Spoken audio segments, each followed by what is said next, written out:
Бәріңізге сәлем достар, сіздермен бірге Айерке. Бүгін бізде интроде 27 октябрь. Бір күндік таймфрейммен қарайтын болсаңыздар, алтын бізде шартовый контекстте келе жатыр, иә. Яғни мына жердегі имбаланстың пробитие болғандығы, бір күндік имбаланстың пробитие болғандығы толығыменен контекстің шортқа ауысқандығын көрсетеді. Бұл шартовый контекст келе жатыр мына жақтағы прошлый weekly low, яғни алдыңғы интрадейларда тоже айтқан болатынмын, то что мына прошлый weekly low'ды алмай кеткендігі бұл оған қайта келетіндігін көрсетеді деп. Яғни бір күн таймфреймде біз цель ретінде осыны көреміз, прошлый weekly low'ды. Одан кейін 4 сағаттық таймфреймде қарайтын болсаңыздар, бізде 4 сағатта структурный хай менен структурный лой, яғни біз боковиктің ішінде тұрмыз. Былайша айтқан кезде 4 сағаттық таймфрейм бізде боковик.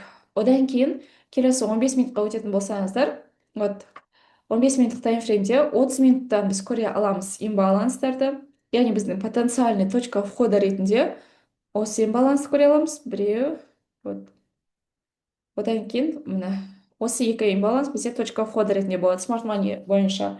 Сосын келесі бізде 15 минуттық таймфреймде қараңыздар, PDL-ға дейін баға келген, вот баға PDL-ға дейін келген, бірақ PDL-ді шешседағы ешқандай да реакция бермеген. Обычно, когда надо просто daily low, PDL, PDH, PVL, PVH сниматься етілген кезде, ол кәдімгідей күші бар болатын болса, ол реакция беру керек. Келді, снимать етілді, все, дальше откат кету керек.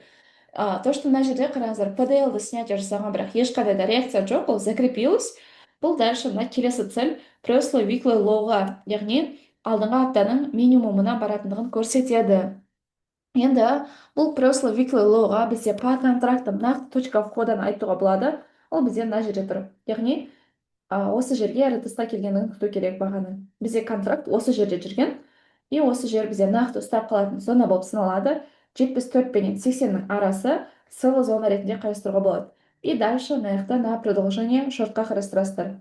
Егер дағы мына жерде бізде қайтадан контракт пайда болатын болса, на лонг қарастыруға болады, но пока что разворот ұстайтындай ешқандай да контракт жоқ. Сол себепті бізде тек қана шартовый контекст актуально до неге дейін 4004-ке дейін. Видео сіздерге пайдалы болды деген ойдамын.